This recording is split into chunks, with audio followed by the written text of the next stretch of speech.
Okay, so welcome everyone.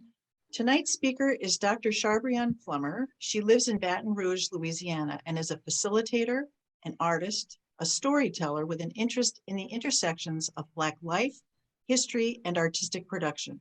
Her dissertation, Haptic Memory, Resituating Black Women's Lived Experience in Fiber Art Narratives, was awarded by the ABARAKA, did I get it right? I did, yay, okay. ABARAKA Award for the San Antonio Ethnic Art Society and the Manuel Barkan Dissertation Award by the Department of Arts Administration, Education, and Policy at Ohio State. Dr. Plummer has been featured as an artist in residence at Rogers Art Loft in Las Vegas, Nevada, and at Arquetopia, forthcoming in May 2022. Congratulations on that. She is the founder of AYA Thought Studio and serves as an adjunct professor at the University of Houston's MA in Arts Leadership program. She is also a contributor to Surface Design Association's magazine and Quiltfolk. Today, she will be sharing how her great-grandmother's life laid the foundation for an unexpected pathway into research and the celebration of Black women's work across textile history. She will discuss her dissertation, Haptic Memory, as well as two forthcoming public projects. So please join me in welcoming Dr. Plummer. Thank you so much. And also thank you. In hearing you read that aloud, I was like, wow, there are a lot of like long names and things in there. You did a beautiful job. But hi Thank everyone. you. Welcome. I am so excited to be here with you today. I'm gonna get my screen queued up for you so we can just dive straight in. And I don't know about y'all, but I am what I like to say is a child of the sun, meaning that when the sun's up, I'm up, and at night I might be a little loopy. So just roll with me. We're gonna have some fun and hopefully learn some new things today. So, as Lindsay stated, my love is fiber, textiles, etc., and really understanding where Black women exist within this entire canon, so to speak. And so today I'll talk a little bit about some of my own research, some of the things that I feel really passionate about, as well as a couple of exciting things. I like to think they're exciting that are forthcoming. So just a little bit of an overview. Like I said, we'll talk about Black women in fiber, a little bit about art ed and history, material culture. We'll talk about haptic memory, and then we'll talk about diaspora threads and one other thing, and you'll learn a bit about what that is in just a second. So as stated just a moment ago, all of this was inspired by really my great grandmother's passing. My family and I are really, really close. I come from a long line of Southern women who were just all thick as thieves. And when she passed, I remember I had like this very visceral response. And if y'all, I'm sure y'all know if you've lost anyone, especially a matriarch or an elder in your family, it just kind of feels like things sort of fizzle out and there are these fractures that happen. But when that happened, there was also something really beautiful that happened. I inherited her old Singer sewing machine. You know, it's like I'm looking at it, it's on the side right here. It's like this seafoam green color. It's a brick, it's so heavy. But I inherited that and her sewing table and many other things, mostly her clothes because I was the one that could fit them. Haha. But I remember just like sitting with these things and just remembering they smelled like her and they reminded me of her. And I was wondering when she wore this, why she bought this. And so that was sort of one thing. And then, so that's the first part you see here. And then communal inspiration. As I started talking to different artists, folks in my community, I used to work for a residency program. And I started to really think about like textiles and sewing. And the more I would talk to different women, the more that I would find that they had these really similar stories about grandmothers who sewed, mothers who sewed, etc. And so this was also when I was in a bit of a place of just feeling kind of fed up and tired. I was studying art, but I knew I didn't want to do like traditional art history. So I was like, well, forget it. I'll just go into arts management. All that to say, there was this like point where it all clicked and this light bulb went off. And the person who said that they were not going back to school opted to go back to school because I thought that there was something worth exploring. The more I started to dig into textile history, fiber art history, I felt like I didn't see enough people who looked like me. I mean, I could find them, but I would have to dig. Or these were people that I knew, like neighbors, friends, folks in my city, in my state, etc. So that kind of got me to the statement of the problem. And I'm sure you know if you've been through like any sort of research process, you're like, what's the problem? What's the thing that you're trying to sort of figure out or attack? And for me, it was the fact that Black women's presence and voices have been erased throughout the course of history. Take art history out of it, history as a whole, but especially within art history. If you start to get into like craft and the politics of that and how that word can be a loaded term, I found that there was this really interesting thing that I wanted to interrogate, which is like, what does it mean to be a Black woman, to be in this body that already is coded with its own perceptions in the world? What does it mean for people who look like me to be working with a material that also, in some ways, has been dismissed or relegated kind of to the margins? So, as you see here, sometimes it's referred to as like vernacular art, outsider art, as a way to separate it from what people feel like high art is. And so I really wanted to dig into that. And as you can see here, I'll just read this part aloud. I found that when I would read about our work and folks would use those terms, it would pigeonhole artists and practitioners into this place of exclusion and really restricted access to understanding how expansive textile work could be, especially the stories that came with it. And that's the thing that I really wanted to capture is the stories behind the work itself. You can see the work, you can see it's beautiful, but what prompted this? What made this person want to create this thing? And I'm not to get too ahead of myself, but as I'm sure you know, when you think about something like quilting per se, especially within African American history, you have this sort of duality of something that could be leisurely and enjoyable, but also for some folks, it was out of necessity. And so all of these things sort of come together. And so I really took that as sort of a sign to go forth and pursue my research project. And so I really wanted to understand like how I could push beyond what I felt like were traditional definitions of craft, etc. So I really started to kind of dive into material culture. And one of the questions, or a few of the questions that I asked when I wrote my dissertation were like, how can objects speak to us? How can these things, the stuff of our lives, really offer a look into how we've written about histories or the ones that have been written for us?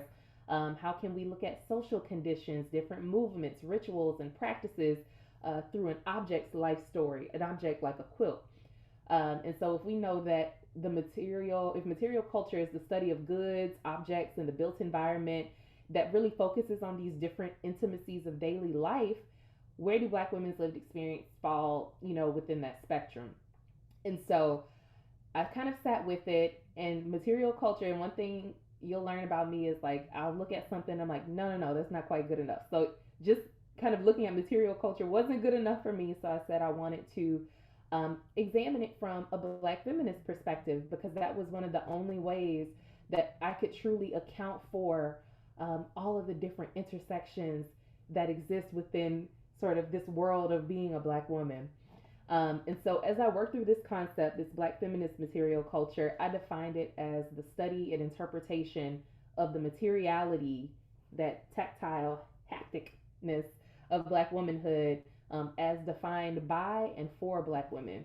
And I thought it was really important to make that distinction because, and this isn't to disparage anybody else's interest or expertise, but so often when you look at different university departments, different texts, different works that focus on culturally specific groups and practices, oftentimes you have individuals who are not a part of that group contributing to the work, the lexicon, etc., around how this work is framed and described. And while there isn't necessarily anything wrong with that, I find that when you're able to speak from this place of embodied knowledge, lived experience that you yourself have gone through, it enriches the work and helps to portray a more thoughtful and accurate story. So that's why I thought that it was important to frame material culture by, with, and for Black women. So it takes these different objects, things that can be iconic to the everyday, and sort of mines them for different stories, how we talk about our resistance, agency, imagination, creativity, all these other things. And so, one of the things that I really thought about when I was looking at a Black feminist examination of material culture is looking at our, meaning Black women's specific relationship to legacies of labor within the Western world. I also thought that it should center on pleasure. And then also, sometimes because of the fractured history that we have due to enslavement, sometimes we'll have to get a bit speculative or creative about how we tell these stories. So if I can backtrack a little bit, when I think about like history of fiber in our country, I think about indigo, which is being cultivated in this image here, and cotton. So we have to, before we get into how we talk about fashioning the self, how we use material to create these aesthetically beautiful things, I thought that in my assessment of material culture, it was important to look at the actual artifacts and the primary materials that were made or sourced. So Black folks, especially Black women, were this workforce that engaged with this material in a way that not only shaped the U.S.'s economy, but opened these pathways for mass production of different garments. Um, and also, I wanted to take it a step further because Black women's work was central to the function of plantation life. So you had these labor roles, these gendered roles. And so we as Black women were in this place of having to navigate our racialized resistance while also taking on demoralizing and even fatal women's work. So that means like picking cotton and cutting crops, but bearing all the domestic tasks and child rearing, while also like having their own children stripped away. So there are all these different things that are to be considered when you really look at the history of like the primary materials that make up fiber, textiles, etc. Um, but one of the things I also wanted to emphasize was that because we were sort of in the center of all of these happenings, we were able to understand like what was happening around us, to strategize and really create what's, and I'm sorry I'm blanking on the author, but create what's called a household of resistance, which is how like individuals like me are able to be here and be present today. Also, we know that before more formal Western artistic traditions were made available, fiber was one of the earliest things that was available for manipulation by Black women. So, in addition to constructing clothing and cloth that could be worn and used by folks on the plantations, um, we were also like mending and maintaining our own things. And so, our handiwork in some ways was this visual imprint that showed we were here, we are here, we exist. And I thought that the same could be said for quilting. Typically, when you look at early histories, um, early historians typically excluded a bunch of groups, all groups that existed outside of what could be defined as the quintessential homemaker. Oftentimes, that meant Black women bore the brunt of the erasure. So, mistresses of antebellum style plantations were oftentimes written or penned as these masterful needle workers that did beautiful quilts. And that's not to deny that, but oftentimes Black women who were enslaved were like dutiful aides, if they were mentioned at all. Sometimes they weren't mentioned at all. And so oftentimes you'll find that those who were enslaved were sort of made to be portrayed as individuals who were cultured now or domesticated. They were formerly primitive, but this sort of handiwork exposed them to taste and refinement. And so oftentimes we were viewed as anonymous assistants rather than bearers of our own creativity. But as you know, as you see, like for instance, here with Harriet Powers and her quilt, we maintained our own quilt traditions and practices. So while it might have been an act of labor, it was also an act of leisure, and allowed us to shape rituals around joy and pleasures. And in bees and different quilting circles, they were able to do what they wanted to do, how they wanted to do it. So in keeping with this notion of joy and pleasure, I bring in the example of Sojourner Truth, who was an avid knitter. And I think so often, if you look at how she's written about, and rightfully so, the focus is on her abolitionist work, but I think it's also equally important to frame Black women in terms of what they did for themselves, how we liberate ourselves.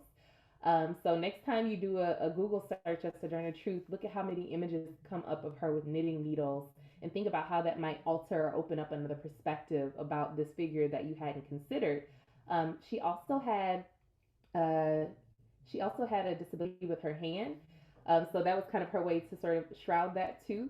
but I thought it was just really interesting to think of someone who existed at such a fraught time, and how she still found time for herself to do something that was enjoyable. Sorry about that.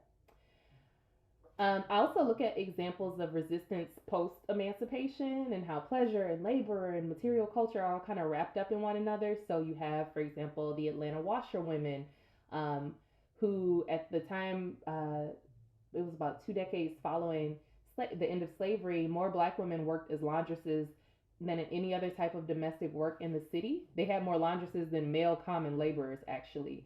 But the group, they would really work tirelessly making their own soap from lye, their own starch, working with these beer barrels as wash tubs. And they were able to mobilize and use this thing that was rooted in labor, mobilize and use their power to get more equitable treatment. And the strike was really viewed as a way for them to assert their freedom and their identity and gain respect for their work. And it ultimately inspired other domestic workers to advocate for themselves. If we fast forward in the 60s and 70s, you had the civil rights movement, Black Power movement, women's liberation. Black women began gaining more mainstream recognition as quilters, through this increased interpretation of their work as like a familial tradition. It was That's when you really start to see it framed as Black folk art of the South.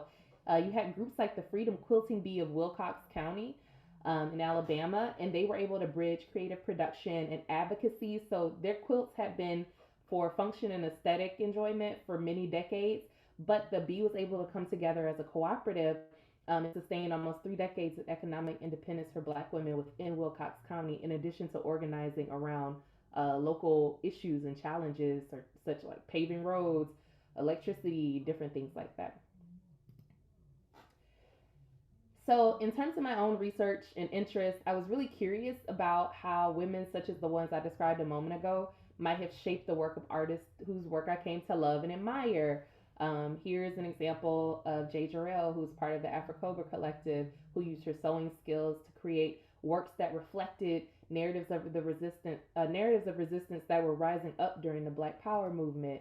Or someone like a Zenobia Bailey, who crochets these brilliant works, and explores stories of Black homemakers through what she calls an aesthetic of funk.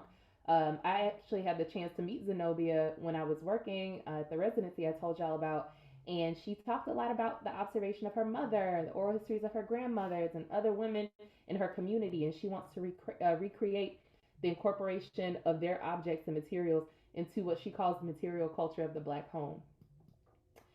Or someone like Amber Robles Gordon, who uses fiber to highlight stories and injustices that history attempted to erase.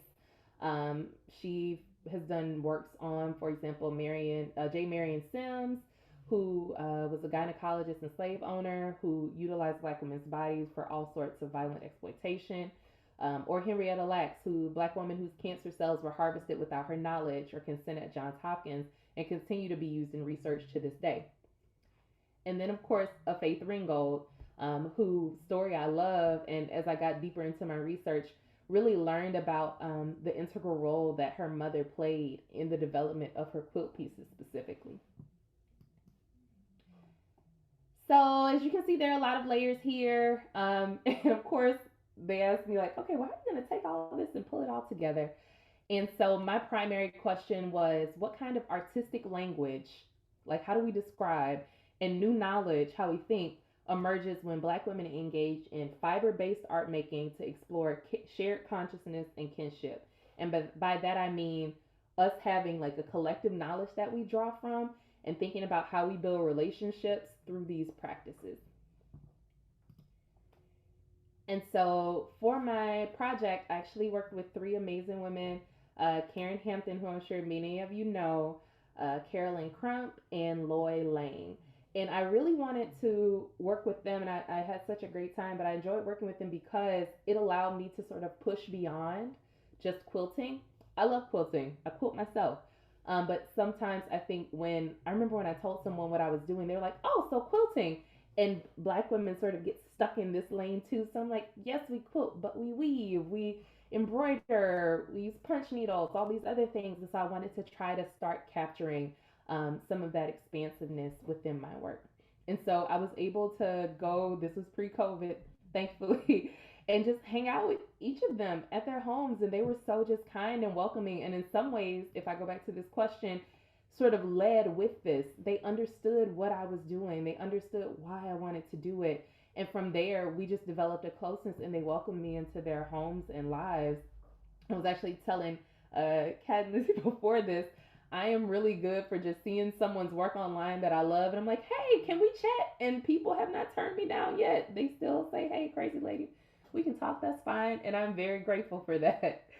But if I can fast forward a little bit, I sort of developed three main concepts around three themes. So as I collected their stories, my process was rooted in narrative inquiry, and I also made work that I'll talk about in a second. I found three themes that came up when I talked to these three women, and you should also note that they were separate from one another. They didn't have any communication, but all of them referred to ancestry, self determination, in terms of like them saying, this is who I am, and I'm shaping that for myself, and also maternal influence. And from those themes, I was able to shape these three concepts that I use to describe their work that I'll go into the detail on in just a moment. And it's intersectional memory work, autoethnographic time travel, and acceptance and ownership of an aesthetic inheritance. And so the first being that I position that my co-creators, co-collaborators, processes of utilizing fiber could be defined as intersectional memory work.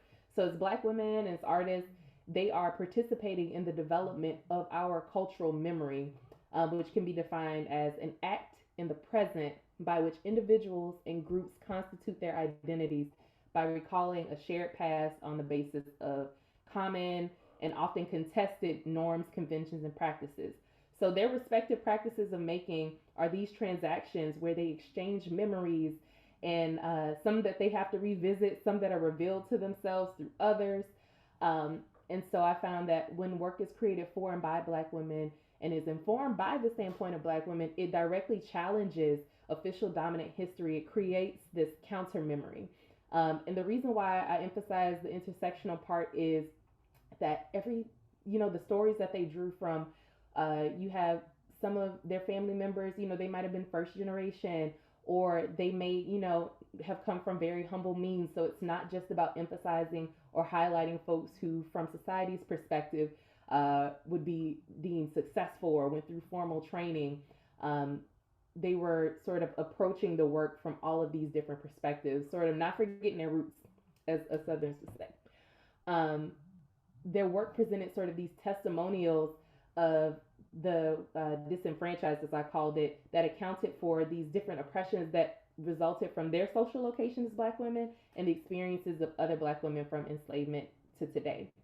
Autoethnographic time travel, if you've heard of autoethnography, it's this process that allows someone to connect to their personal and autobiographical perspective, and then you can attach those things to different cultural or socio-political contexts. So autoethnography revolves around the idea of time and space. And through the creation of work, through writing, you get to alter your perception of the past, you shape your present, and you reshape your future when you're open to those possibilities. And so I view these three women's work as their way of sort of using fiber to dance in and out of memories and situations that inform this reconstruction of the past, present, and future as individuals who are part of the African diaspora. So you had some things in their work that were deeply personal that they reflected on, and then some that were a part of this larger what I called ancestral narrative, where they knew as the progeny of those who were enslaved, there were certain things that were kind of commonplace, and they would infuse that into the work.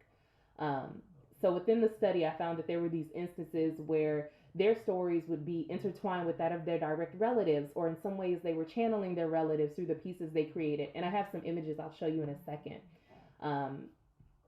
Or sorry, I got a little sidetracked. So they'd be intertwined with their direct relatives or even non-relatives that they wanted to elevate. So quilters and other needleworkers of the past, etc. And then acceptance and ownership of an aesthetic inheritance. Aesthetic inheritance is actually a term that I coined from Bell Hooks, who recently passed. And I wanted to share a little nugget from the book. I won't read all of this, but When she writes about an aesthetic inheritance, she states that I remain passionately committed to an aesthetic that focuses on the purpose and function of beauty, of artistry in everyday life, especially the lives of poor people. One that seeks to explore and celebrate the connection between our capacity to engage in critical resistance and our ability to experience pleasure and beauty. I want to create work that shares with an audience, particularly oppressed and marginalized groups, the sense of agency artistry offers, the empowerment. I want to share the aesthetic inheritance handed down to me by my grandmother and generations of Black ancestors whose ways of thinking about the issue have been globally shaped in the African diaspora and informed by the experience of exile and domination. I want to reiterate the message that we must learn to see. That's from her book Belonging, which I highly recommend. But to touch on it a little bit, each of these women, and as well as myself as I went through this process, sort of accepted that like this aesthetic inheritance that has existed through my lineage, and I want to claim my stake in that. I want to own that and allow it to manifest in its own way.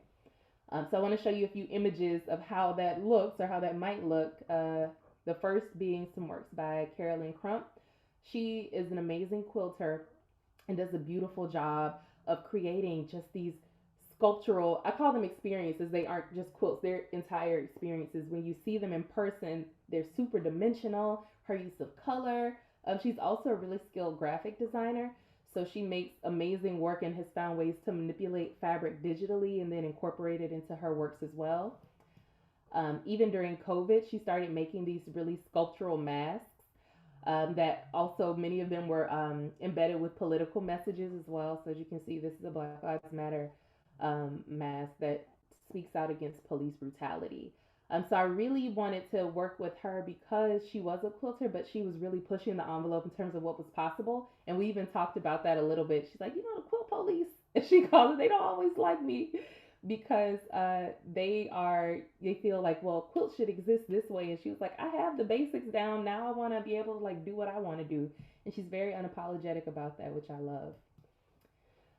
You have someone like Karen Hampton's work, and Karen does a lot of work with her own like lineage. And if you haven't heard her speak about her family's history, etc., you should, because she does a beautiful job of just tracking and mapping, and serendipitously has like come across so many stories around her own lineage, and she embeds that within her work. And I really view many of her pieces as a way for her to sort of go back in time and see the world through her ancestors' eyes and really elevate those stories, even if some of them are deeply painful. So it's super personal and challenging work, I'm sure, but very necessary. And she's truly dedicated herself to like telling her ancestors, her direct ancestors' stories, as well as those who are part of our larger diaspora. This is a piece of hers that I really love as well. The matriarchs, where she's telling two stories of the two matriarchs on a plantation grounds. So you might have the formal mistress of the house that is married to a slave master, but then you have the other mistress, the actual mistress, so to speak, that is caring for and taking care of all the things. And it's understood or implied that is a Black woman who's like been present, who's been doing all of this work, but she's been forced to kind of fall into the shadows. But this work is meant to bring that to the forefront. And then Lloyd's work, Lloyd does a lot of embroidery and needle punching. I really love her work because I think she just simply captures Black women, Black figures in just their everyday life from a place of joy and things that are deeply colorful. And what's interesting is Lloyd actually has aphantasia, I think I'm saying it correctly, which means that she can't visualize things in her mind. So if I tell you, think of a rainbow, you can see maybe the different colors in your mind's eye. She doesn't get that. So in her work, she really just starts kind of working, and things have to play out as they play out, which I thought was a really interesting thing, especially when you're sewing or stitching. As you know, some techniques aren't as forgiving as others. So I'm sure it's a really interesting process, but she has a beautiful eye for color, which she loves. She's originally from Jamaica, so she loves incorporating color into everything. It's kind of an homage to her upbringing. This is another piece where she used ink to create the backdrop here and use punch needle, and loves using non-traditional colors. And I think she said when she interviewed Sheena that Sheena went and just found like this little fuzzy toy and like plopped it on her head, and she was like, I'm gonna capture you in that element because that is you, that's quintessential Sheena, which I love. She just captures these sort of moments of joy, of relaxation, um, and make sure that she gets those sort of alternative images out into the forefront. And then lastly, not lastly, but lastly about this piece, I actually created a manifesto from this entire process. So I knew that within my research process, I needed to make work. As much as I enjoy writing, I knew I needed to do something with my hands. And so this manifesto was something that I created. It's about 8 feet long, and I'm still adding to it. I have a couple panels I need to add. And these were actually some quotes that I took from our interviews, as well as just some things that really resonated with me. And the goal or the purpose was to have this piece that I could go back to and reference when I thought about, if I'm sure for those of y'all that have been through grad school, it's deeply stressful. And I was the only person who looked like me in my program. So I'm like, all right, if I'm going to stay the course, like I need to gather and harness all of the things that can feed into me and pour into me. And so from there, created this manifesto. My great grandmother's picture is actually behind here. This is sort of a nod to the Egun costumes in West African culture, where someone sort of embodies the spirit of an ancestor, and they have these lappets that go on the outside of their garment, and they spin and dance and invoke their spirit. And so I wanted her to be at the top because she was the catalyst for all of this. And so then there are all of these other things that really felt foundational to like who I was, not just in that moment, but I could think about my past, the present, the future. These are all things that I feel like would remain consistent and that I want to keep with me. This piece was installed at Rogers Art Loft, where I was in Vegas for a show after I finished my dissertation. And I also highly recommend, if you're especially in an academic program, to really consider arts-based research as an entry point. It allows you to sort of embed yourself in the work, but to also discuss larger themes, to work through some things sometimes when words aren't always there and they kind of get in the way. I wanted something that felt less traditional. Even now, I'm an independent researcher. I knew I wouldn't be in academia forever as like a tenure track professor. That didn't feel like my calling, but I knew there were other ways to sort of get the word out or to express my thoughts around what I was researching. And so this was one way, and I'm actually going to pivot a little bit to talk about how else that's manifested for me. So I'll talk a little bit about, sorry, go back. There we go. A little bit about Diaspora Threads. Diaspora Threads is actually me building on my dissertation research.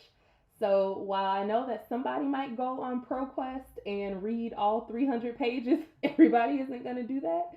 So I wanted to find another way to get my findings out, to share these stories, to amplify and celebrate Black women's work in fiber, but in a way that felt a bit more accessible. So I contacted Laura Mosley, who's over at Common Threads Press. She's in Norwich in the UK. And we talked, and she produces a lot of work, a lot of zines and publications that focus on radical art histories, a lot of textile and fiber histories, but what I call from like the people's perspective.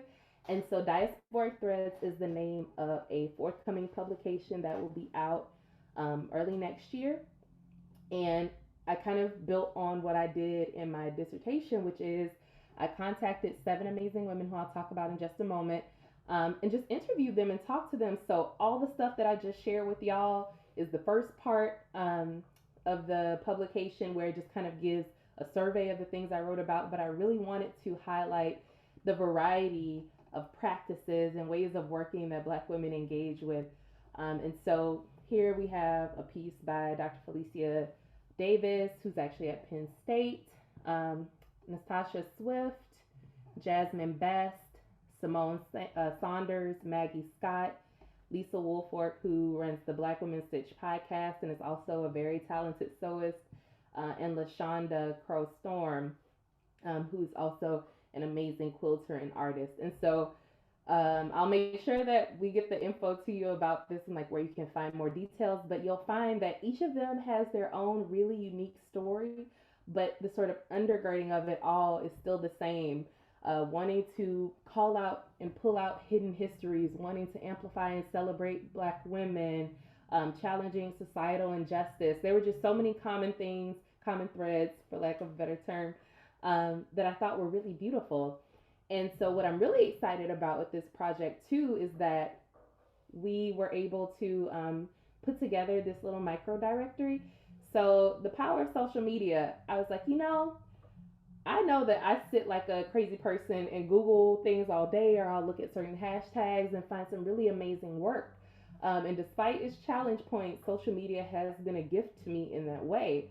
And so I thought it would be really helpful um, if I was able to like uh, collate and pull together different names. And so as you can see, there were 105 people from different countries who all put in their information, and the post just kind of blew up and took a life of its own. And it's something I'm really excited about.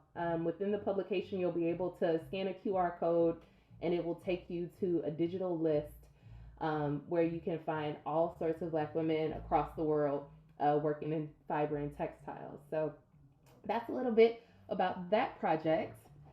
Another thing that you can, or a couple things that you can keep an eye out for, are that I've been working with Quiltfolk to do a couple of interviews.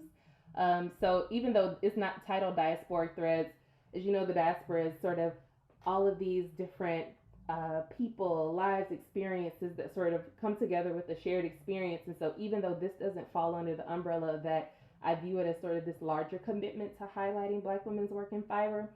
So Quiltfolk actually did this most recent publication on folks in Maryland. And so I got to interview two amazing women from Baltimore, Suzanne Coley and Vera Hall, who are also members of the African American Quilters of Baltimore. And so you can look forward to that in the coming months. They were both really amazing and fascinating people to learn about. Suzanne does these beautiful quilted books. Not to give too much away, had family roots in New York, where her family members worked in the garment district, and that's kind of where she picked up her initial love for textiles. And then Miss Vera got into quilting more so when she retired and just took off, and has since become a real pillar in the community, in addition to her work as a teacher and activist as well. And then I also, for surface design, am very appreciative that they selected an interview that I did with a good friend, Ruth Miller, who's based in Mississippi. And you can find that in their winter journal that will be coming out really soon. Don't make me misspeak though on the dates. I'm not 100% sure, but soon. It's winter, so you can expect it within the next few weeks or months. And then, excuse me, sorry, had to get comfy in my chair. Lastly, this is a save the date for an event that I am co-creating with my collaborators, Savneet Talwar and Rachel Wallace. It's called Stitch by Stitch, a conversation with abolitionist quilters, and it's really meant to be a convening. It's our inaugural one, and it'll be held in Chicago. We're working with the departments of art therapy and fibers to help just like really house it at SAIC, garner some more interest, but it's meant for everyone. It isn't solely an academic event. Anyone who is interested in the intersections of quilting and abolition, whether it's you're examining it during enslavement or you're working present day to quilt and utilizing that as a tool to challenge the carceral system, you are more than welcome. If you're just like, I'm curious, I want to know more, you are more than welcome to attend. I'll make sure you have the site link. Everything will be going live very soon. And I'm also excited to announce that we'll be working with Weinberg Newton Gallery to put together a show to just display a few works that fall in line with that theme. But we really hope to just convene folks who are interested in facilitating social change through fiber and textiles. We hope that you'll consider being a part of this event. And if you have questions, you can always feel free to reach out. And most importantly, certainly last but not least, Dorothy Burge is going to be our keynote speaker. If you don't know Dorothy or her work, I highly recommend you look her up. She's an amazing person, activist and organizer, but also an amazingly talented artist. It's also a part of the Women of Color Quilters Network. But I am done with my piece of talking at y'all. Now I would like to talk to you. So I'll pause here and we can get into some conversation. Thank you. Thank you very much, Dr. Plummer, for a very interesting talk.